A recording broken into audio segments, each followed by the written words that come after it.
And let's get started.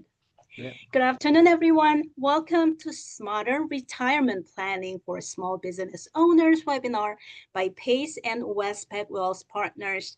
It's going to be 3 sessions webinar, and today is the very first session of the series. And we'll talk about how to build smart and cost-effective retirement strategies for your startup business. My name is Jeannie Yang, and I'm a business and loan counselor at Pace. Thank you for joining us today. This webinar is brought to you in partnership with the City of LA Economic Workforce Development Department and BusinessSource Pico-Union Westlake Region, operated by Pace Business Development Center. This webinar will be recorded, and at the end of the webinar, we'll be asking you to participate in a survey. So please make sure to complete the survey, and it's going to help us to build a better webinars. And before we learn something new today, let me do a quick introduction and Pace.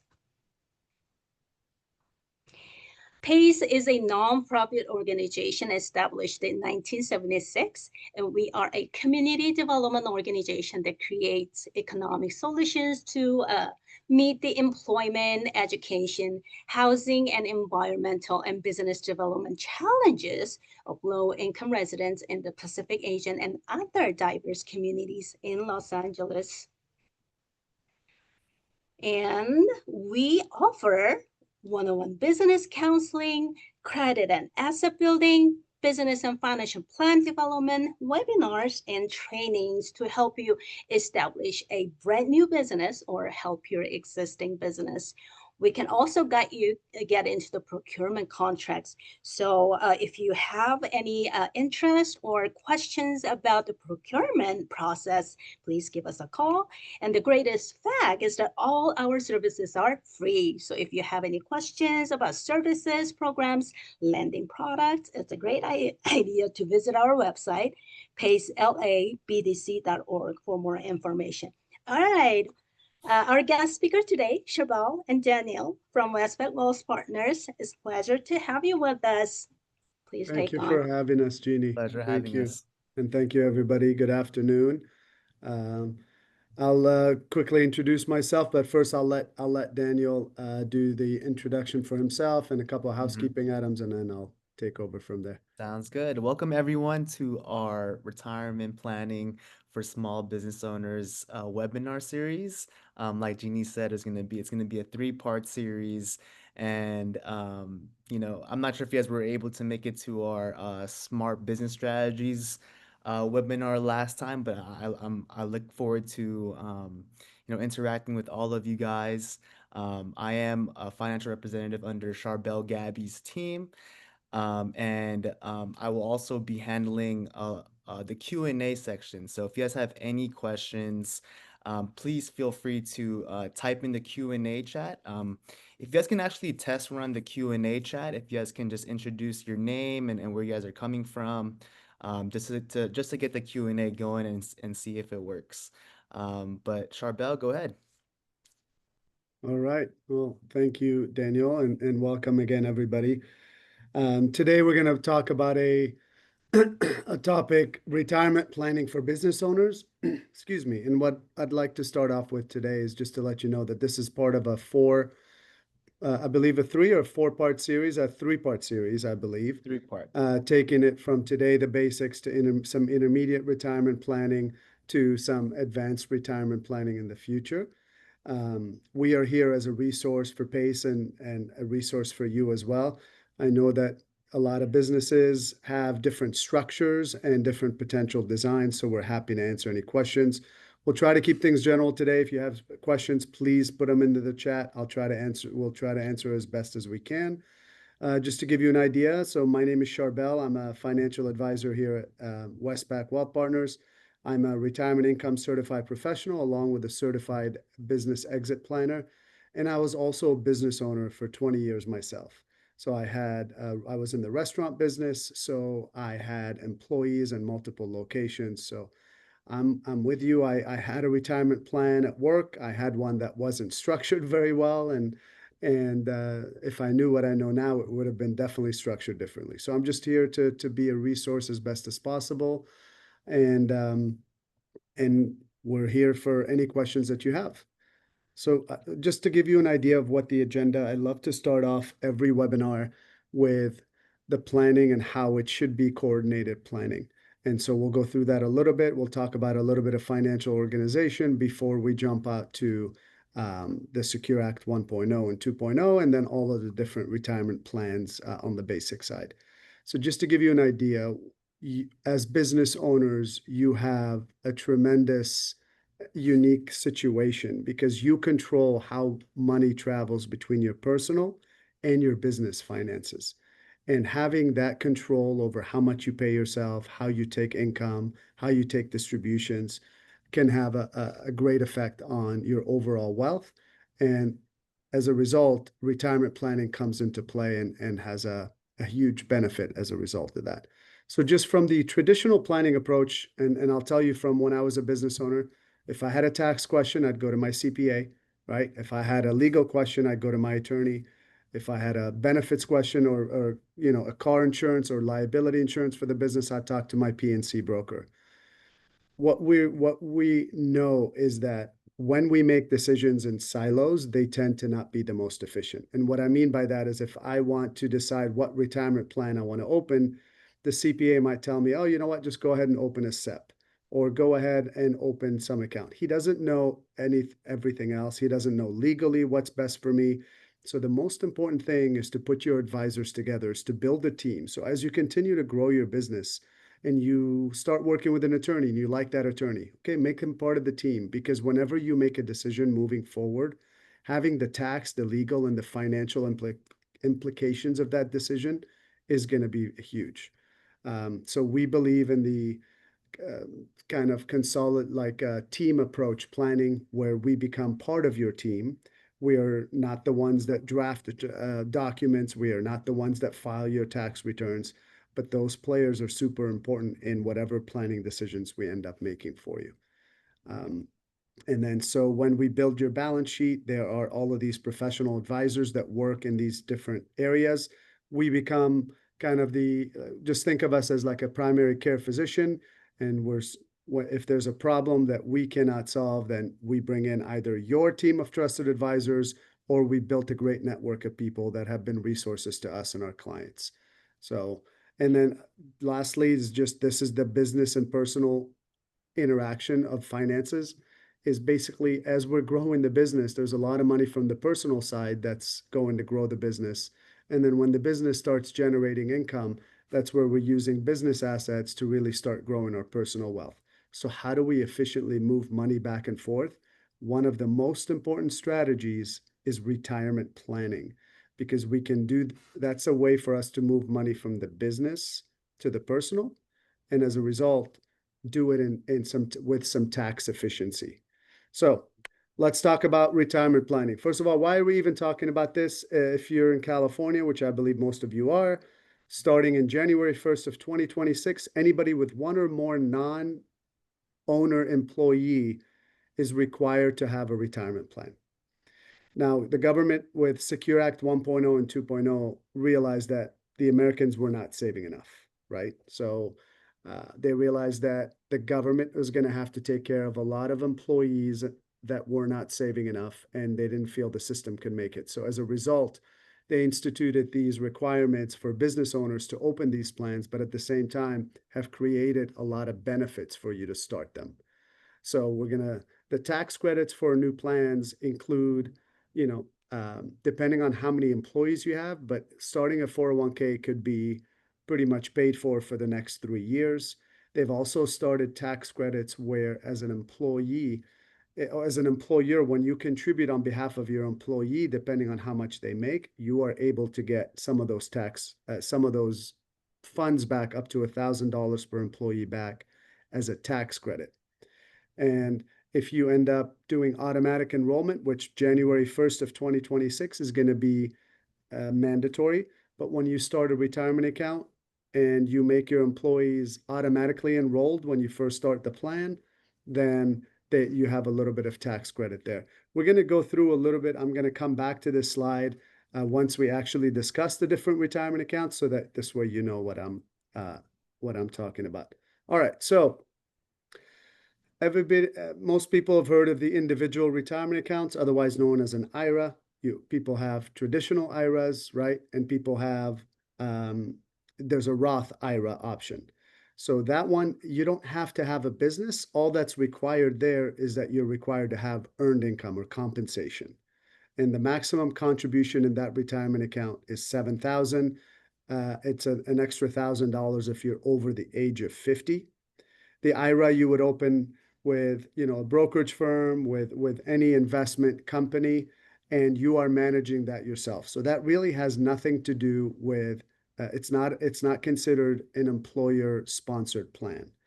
The reason I wanted to talk about the IRAs is if you've heard of Cal Savers, and I'm sure many of you have gotten letters if you've been in business for a while that they don't have proof that you have a retirement account through Cal Savers, that is their way to find out, okay, if people cannot afford to start their own retirement account, or if they're not interested, the state of California has allowed business owners to go in and log in on the website, register the business, and then you register your employees.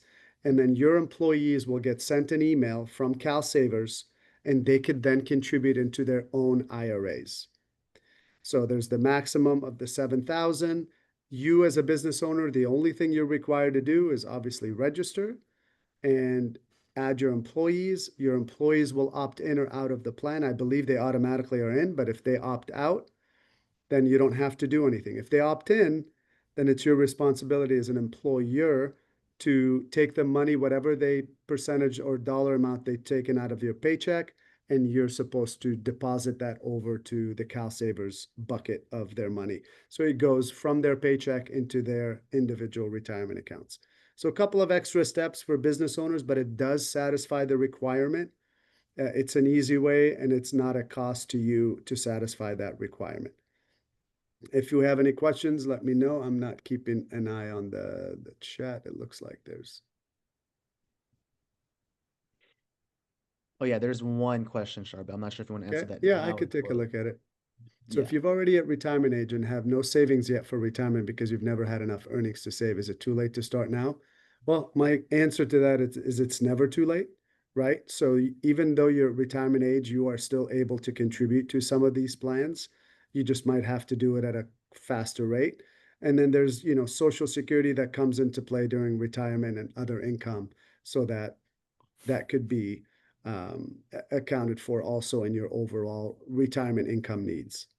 So hopefully that helps. So the SEP IRA, you get a lot of CPAs telling their clients to open up a SEP IRA. It gets a little bit tricky if you're not a sole proprietor and if you have employees. But the basic part of it is that you are able to contribute up to 25% of your income. If you're an S Corp, that means 25% of your W-2 is the max. If you're not an S Corp, it's 25% of your Schedule C income. So that's whatever that is, net income at the end. You can do 25% of it, up to 25%. If I am a business owner and I have a SEP IRA and I contribute 10%, and I just recently hired Daniel to be part of my team, then as a result, if I put 10% in mine, I have to put 10% in Daniel's. So I believe the SEP IRA is not considered also a qualified retirement plan when it comes to the Cal Savers. So that's another thing to consider. But if you don't have any employees, a SEP might not be a bad option, right? There's also now something called a Roth SEP. And if I can go back real quick, so the difference between a regular IRA and a Roth IRA is how the tax is treated, how the money is treated when it's put in, and how the money is treated when you take it out. So real simple, an IRA or a regular traditional 401k or a SEP IRA, all of those, when you put the money, your contribution is tax deductible, meaning you don't pay money on the contribution you put in. During the time of growth, it grows without paying any tax. However, when you take out the money at any point in the future, and usually it's after 59 and a half, you are required to pay ordinary income tax on every dollar you take out. So basically, the IRS is saying, we're going to be your partners, and you on this retirement plan, we won't charge you taxes on the money you put in, but at the end, you're going to share all your money you put in plus whatever you've earned on it. So That is the traditional. Roth IRAs, Roth SEP IRAs, Roth 401ks is a little bit different in that the money that you put in is not after taxes. So if I put in $1,000, I've already paid taxes on the $1,000 and then I put in the money. But the benefit of the Roth IRA is giving, if you're at a low tax rate today, you're paying a small tax rate on that contribution. And what ends up happening is every dollar that it grows tax deferred, but every dollar that you take out after you hit 59 and a half is never taxed again. So you don't have to be partners if your money triples, quadruples, whatever happens with the money, it is not taxable. The other advantage to Roths is that when you hit retirement, your Social Security, how it's taxed depends on how much income you have. Your Medicare Part B premiums depend on how much income you have. So the more tax-free income you have in retirement, the less your tax rate is with other assets. So that's the difference between the regular and the Roth. And the Roth now exists in every type of plan that's around. The simple Uh, IRA, I think we have one more question. Let me just yeah, see. we have one more question, and the question is, will you share Yes, I will information share the about information about profit sharing because it's part of the 401k. So we're going to get that. We're just kind of going through some of the more basic plans. But yes, we're definitely going to talk about profit sharing. Simple IRA is is considered a qualified plan, and it is something that is slowly, I believe, going to go away from some of the changes that are happening. But it was supposed to be a simpler 401k, cheaper, easier to administer. It does require employer matching. So you do have to contribute on behalf of your employees. You can either contribute, I believe it's 3% match. So if they put one, you have to put one for them. If they put two, they have to put two for them. Or you just give everybody 2% no matter what percentage they put in. So it's either 3% max or a 2%, no matter what they put in, you just give everybody 2% across the board. Your maximum contribution, depending on your age, but if you're less than 50 years old, is $16,000. And what's happening now with simples is, there's a joke in our industry is that simple is anything but simple. Yes, the administration is easy, but um, the fact that it's a required match, all of these different things are making it less and less desirable. And with these tax credits on the 401ks, if I had a choice between the two, most of these businesses that I talk to, they're more likely better off with a retirement plan as a 401k instead of a simple. And then we're going to talk. So on the left side, oh, wait, let me make sure. Sorry. There we go. All right. So on the left side is what is considered a defined contribution plan under the IRS code, and that's section 401. So that's where the 401k comes into play. So the 401k, if I'm a business owner, I can start a 401k today. And technically a 401k is considered a trust. It has to abide by all the ERISA laws and all the IRS regulation. And I am able to contribute as a business owner a certain amount. However, it depends on what I end up doing for the employees. So I'll give you an example. If Daniel is my employee and I'm opening up a 401k, by the way, you are able to open up a 401k with no employees. It's called the solo 401k, very low administration, very easy, and then gives you the access to the contributions. The max contributions on the 401k side from a tax deferral, meaning from my paycheck as an owner, I take out and put into the 401k, that's 23,500. If I'm over 50, that's an additional 7,500. So for a total of 31,000. If I'm between the ages of 60 and 63, to answer Margaret's question on that, the government's giving you a chance to do some catch up. And so you're able to catch up 11,250. That is solely on the employee contribution. As an owner, I'm an employee as well. The second part of a 401k, and the money comes into this trust and distributed to the employees, is this as a match. Most of the time, we have our clients do the safe harbor match. What safe harbor allows you to, the owner to do is it doesn't matter how much your employees contribute. As long as there's a safe harbor, it doesn't affect what I can contribute as an owner. Again, let me give you an example. If I do not have safe harbor and I have Daniel as my employee, and Daniel contributes 1% of his income as a salary deferral into his own 401k, I am now restricted to 1% of my income on my 401k. So what Daniel puts in affects what I'm able to put in as an owner. And one of the reasons our clients set this up is to try to maximize contributions for the owner. However, if I put in place a safe harbor plan, and there's two safe harbors. One's a match. So if I can match Daniel dollar for dollar up to 3%, and if he puts in five, I am obligated to put in 4%. That opens up, that takes away any testing required, and there's no longer top heavy, and I satisfy all the IRS requirements. That opens it up for me to contribute the max. So giving Daniel a little ends up helping me as an owner, and I can max my contributions as an owner.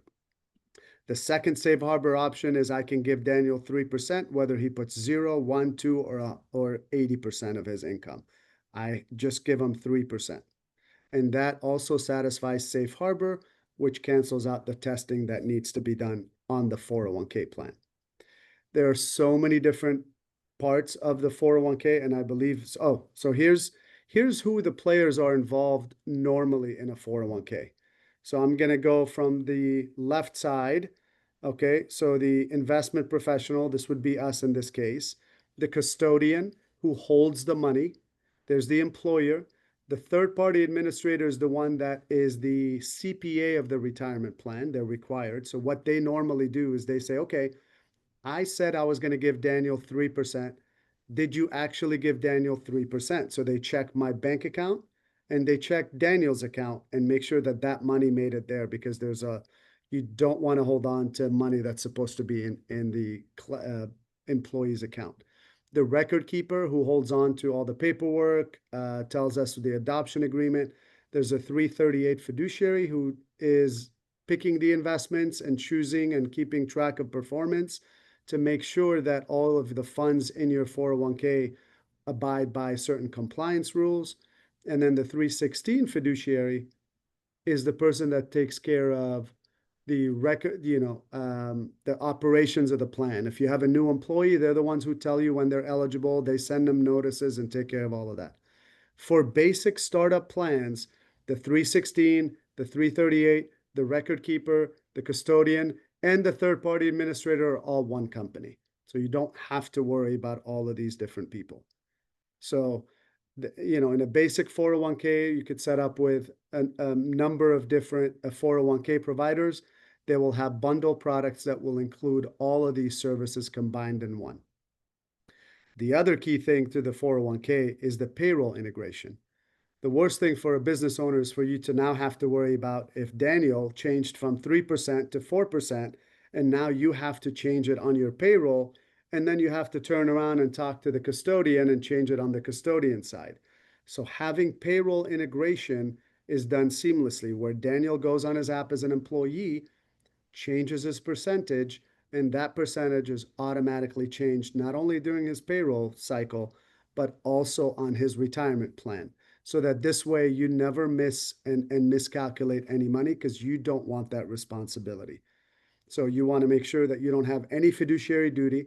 So no employee should ever come to you and ask you what should I invest? Should I do this Roth account? Should I do the target date funds? No, that question should never be answered by you. That's something that we would answer. And then also the performance of the funds should never be answered by you. Nothing. You want to separate yourself and think of this as another entity where you're also an employee. And so you want to try to accept the least amount of responsibility, if that makes sense. And let me go back to, I want to go back to the safe harbor. So after you have employee deferrals coming into the 401k account, you have the company match, coming into the 401k account. And you have an employee profit share, which is an option for an employer. So to give you an idea, all of our clients, have a profit sharing option to their 401k. It's almost like turning on another feature. They can choose, they have all the way up until September of next year, if they have an extension, to decide if they're going to contribute for 2025. So what we do towards July is we talk to our clients and say, okay, how has your year been so far? How was your year last year? Why don't we go back and reduce your tax liability last year? And why don't you give your employees a little benefit and you a little benefit by putting in a profit sharing contribution? So then we go to the TPA and we say, Mr. TPA, given the incomes from last year, how much can I contribute as an owner for myself in the profit sharing, and how much would I have to give employees? And then our business owner takes a look at the numbers and says, okay, this makes sense. I want to do it, or I don't want to do it. There's one question in the QA. Yes. About. For single member LLC with no employees, if they wanted to maximize their retirement savings, which plans would you recommend? I would most likely recommend a solo 401k, given the information that you're given right now, because it is not contingent on, you control your W-2 income. So if there is no W-2 income on the solo 401k, it would be based on your Schedule C income, and it doesn't have to be percentages. It depends on if you're ever planning to hire employees, but it would probably be a close race between the solo 401k and a SEP. The SEP, the 401k gives you the option inside to have a Roth or a regular option. The SEP, it has to be two different accounts. You could have a SEP regular or a SEP Roth. So just for those purposes, I would probably consider the solo 401k. Again, with the limited information from that you guys provide, or that's in the question. And so safe harbor and then the profit share. The total for all three, the employee contribution, the profit share, and the match, cannot exceed $70,000. And those figures keep adjusting for inflation. A lot of times at the end of the year, we talk to our business owner because we have them take a very minimal W-2. We talk in November and say, hey, how's your year looking? Oh, we had a great year. Perfect. Let's try to max out your W-2 and let's try to put as much away in the retirement plan as possible. So again, it's a design play. It's made to be flexible, but at the same time, you can give a little bit to employees. And by the way, one of the biggest tax credits that came up with Secure Act 2.0 is the employer contribution tax credit. So if Daniel's one of my employees and Daniel puts in 3% of his income, which turns out to be $1,100, and so I have to match him the 3%. So I put him $1,100 in his account. And remember, the safe harbor match becomes Daniel's money. So the minute that money is in his account, that money is his money. The profit share money has a vesting schedule, so I can make Daniel earn it for the next 6 years at 20% each year, but safe harbor becomes his money.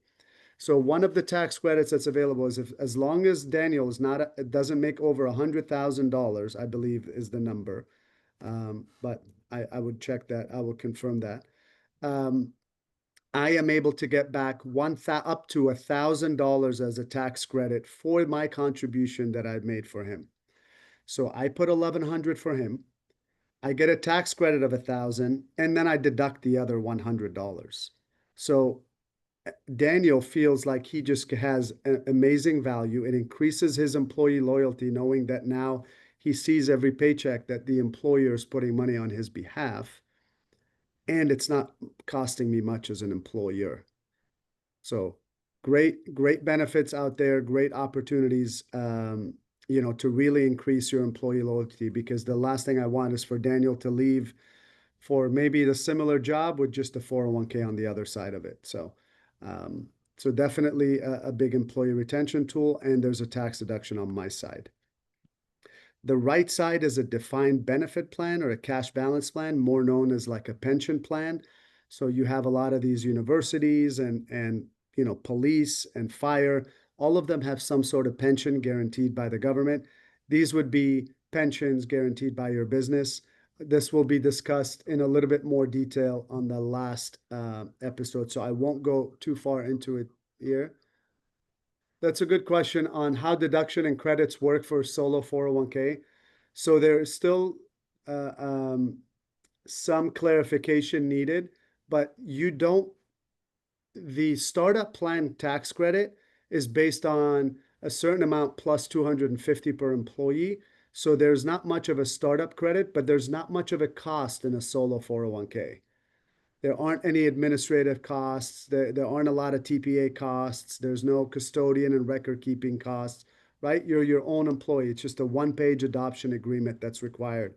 You don't need to really do any paperwork with a TPA to have adoption agreements. So to answer your question, the question is, okay, can I give myself credit on a safe harbor match? And from what we know so far, that's a yes, because technically you're an employee of this 401k plan. So you can then get tax credit as a business for money you just gave yourself.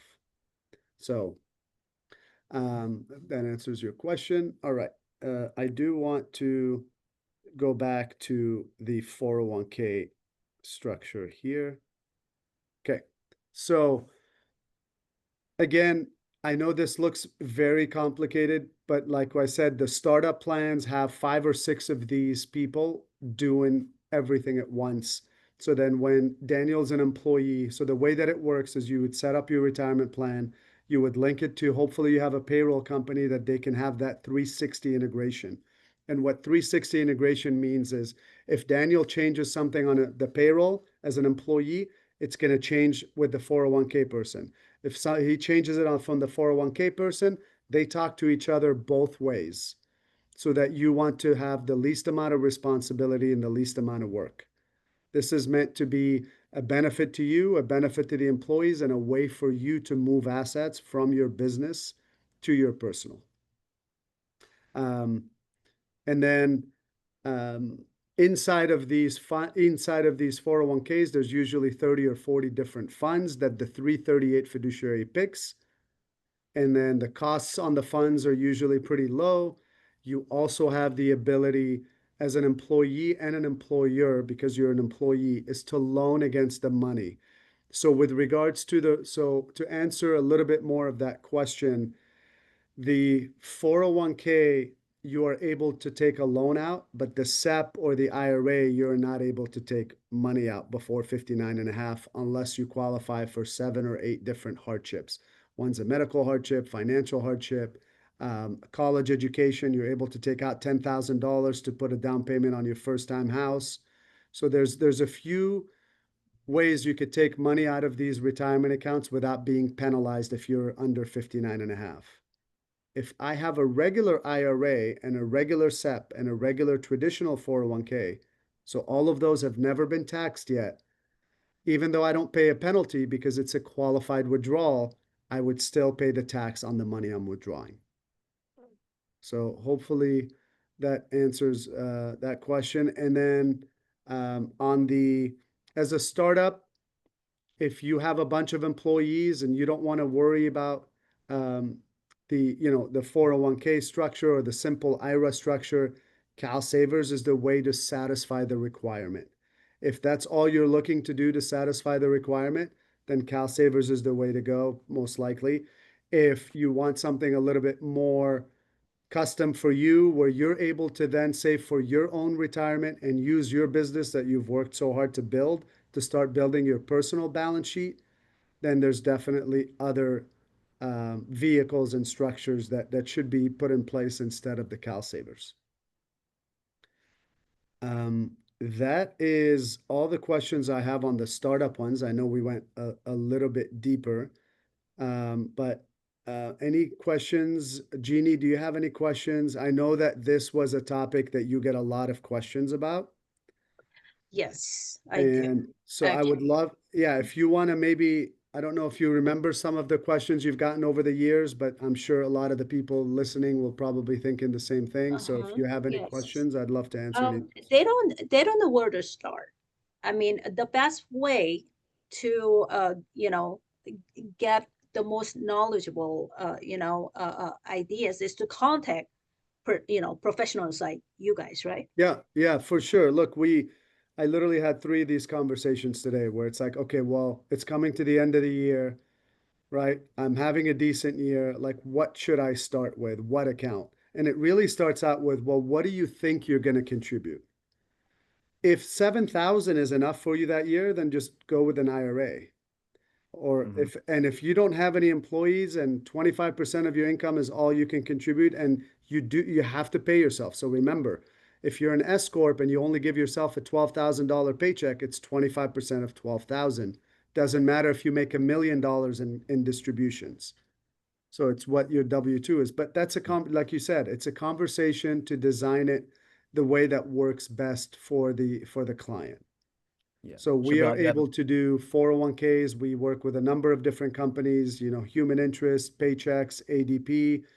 Um, and sometimes that's the start is who's your payroll company? Let's see if they have a plan. Let's see what type of plan that they have. hmm Once we get a little bit more advanced and we say, okay, 23,000, 50,000, 100,000 is not enough. We've put together plans where people put away $500,000 a year in tax deductions. hmm So those get, into a different echelon, different TPAs, different conversations. But yeah, definitely to start, let's have a conversation and we can guide you once we know more info, just guide you into whatever direction that, we think is best for you. Yeah, I do have Okay, a question so for you, Charbel. Yes. What if a business owner's, income is, fluctuates, every year? How would contributions be? What do you recommend, or what have you seen in the past? Yeah. So we do a lot of this with real estate agents and commercial brokers because a lot of times they're their own company, but they have extremely fluctuating income. And those are decisions that we could set to the end of the year. So we can decide in November or December, hey, what should my paycheck be? Right? Because they've taken distributions over the last 11 months. Now, their CPA, all he would do is he would reclassify. So, for example, let's say I'm a real estate agent and I don't know how much to pay myself. So I just pay myself $1,000 each month, but I do take money from the company as a distribution. So all the CPA does at the end of the year is he reclassifies how you were paid. So if I took 100,000 in distributions, he would just change the last paycheck and make it seem like I took 50 in distributions and 50 in a paycheck. I would pay the payroll tax and then I would fund my retirement account all at once in December. And then I don't have to fund the profit sharing again until September of next year or anytime from January to September, as long as that's my extended filing deadline. So there is a lot more flexibility, right? And then when you have other employees, you're only liable for the safe harbor. The profit share again is just a decision. But it increases employee loyalty. It increases the satisfaction, the fact that they see that money going into their account from the employer. So hopefully that answers the questions.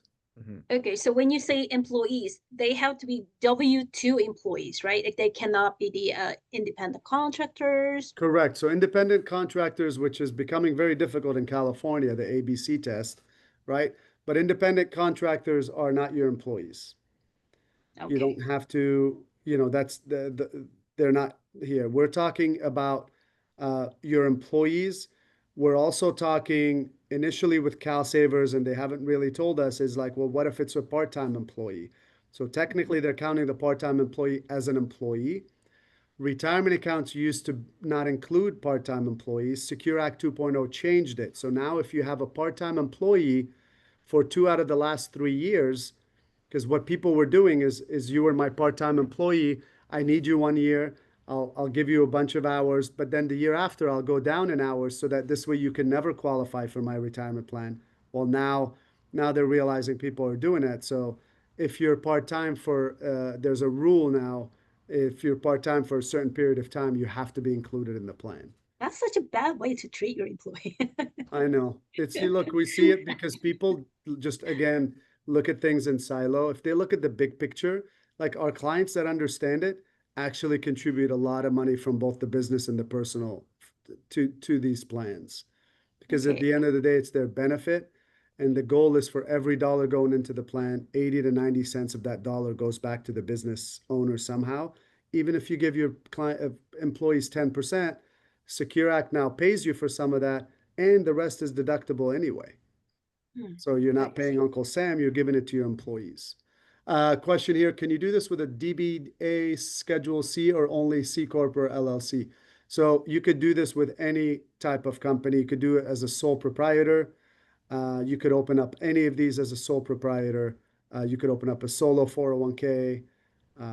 So that answers your question. Mm. On the C, yeah, same thing on the C Corps. Um, it just depends on, so when you're a sole proprietor and you're making on your Schedule C, it shows a bunch of income and a bunch of expenses. It's based on that last number, right? And remember, if you become an LLC, you could be taxed as a partnership or you could be taxed as an S corp. If you're taxed as a partnership, the same way as the Schedule C, it's that last number that matters, the net income, because there has to be income there.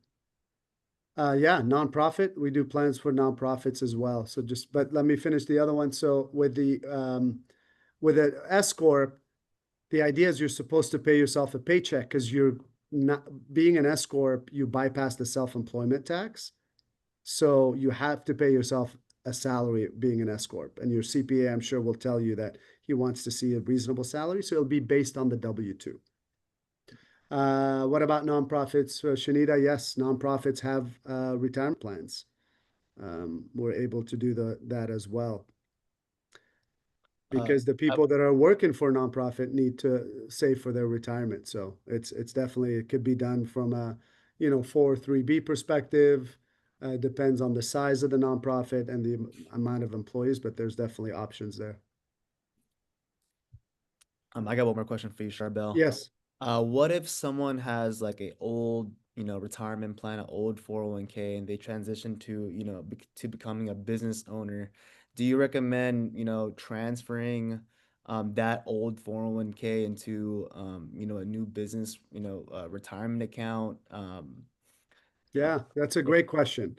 mhm. It's a great question, and we get that question a lot. So there's a couple of things is when you're no longer part of an old 401k, there's certain fees that normally get charged because you have a higher fee, you're no longer part of the plan. The other thing you don't have access to is you don't have access to your money via loan anymore. Because when you take out a loan on your old 401k, there's no way for the employer to have you pay back your own loan. So what happens is a lot of people roll it over into an IRA.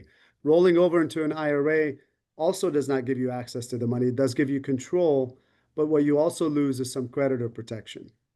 So inside of a 401k, that money is very difficult for somebody to grab because it is inside of a trust that's technically, it's not even the company's money. It's like this trust money that goes to the trust participants. And you are technically a trust participant when you're part of a 401k. So in that particular scenario, most of the time, I'm going to say it depends, but most of the time, it's best to open up your own solo 401k, move the money over, and then now you have control over it and access to it and creditor protection. Sounds good. I All know it's a right. lot of info on the retirement plan. So to go back to your question, Jeannie, really to start, what are we trying to do? Right? Are you trying to satisfy Exactly. a requirement? Just do the Cal Savers. Are you trying to save for your retirement? Then maybe the SEP and other higher numbered options. And somebody asked earlier is um, if we're a little bit behind, then you want the ability to then contribute more.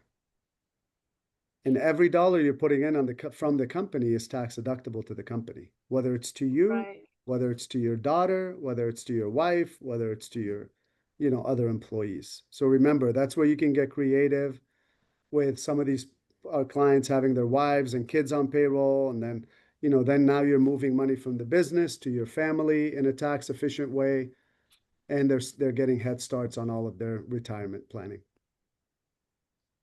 All right. All right. It sounds so complicated, but just narrow it down. Start today. because most Yeah, of the time you have to make a decision whether you're going to reinvest in your company or save up for your retirement. But sooner the better.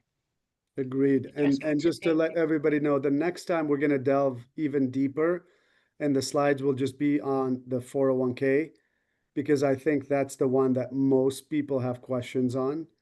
And so Mhm. we will do that. And then the last one will be regarding defined benefits, Right. and being able to contribute, a lot more, and opening up Mhm. that part of the world that you might not have All known right. about. Sounds awesome. I'm so looking forward to it. Yeah, thank you for your time. Thanks for having us as always. And we're here as a resource. Do I not have our contact information? Yes, Oh, can you please? yeah, let me Yes, go Okay. there we back. go. So you could All do this right. one on the right side. You could grab it. It accesses my calendar. You can grab a quick time to ask any specific questions that you want. On the left side is kind of something cool where it gives you um, what do you call it? Mm, A scorecard. Thank you. It's scorecard. like right there. A scorecard entering your personal information, how old you are, your income, what you're saving, what your assets are, if you're behind, if you're short, if you're ahead of schedule. And this is completely confidential. We don't get to see it unless you press submit to Charbel and his team at the end of it, and then we can contact you. But this is just for you to kind of say, okay, well, where am I at? Do I need to save more? Do I need to um,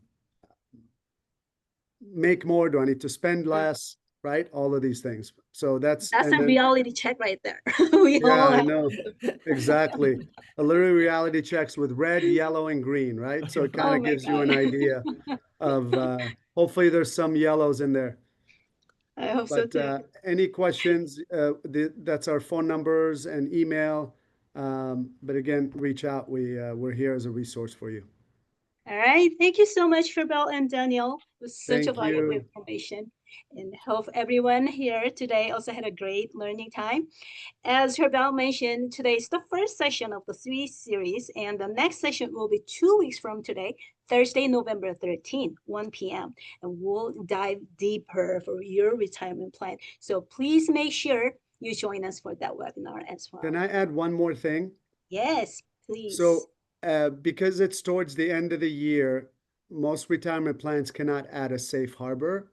But starting January 1st, you would then add a safe harbor. But if you open a plan today and not even contribute to it from a salary deferral, you could Mhm. still you could still contribute the profit share and the safe harbor.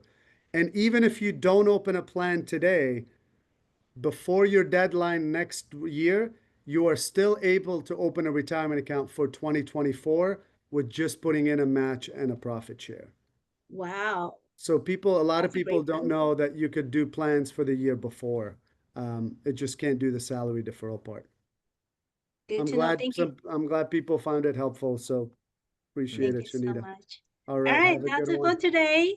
Hope to see everybody 2 weeks from now. Don't Yeah. forget.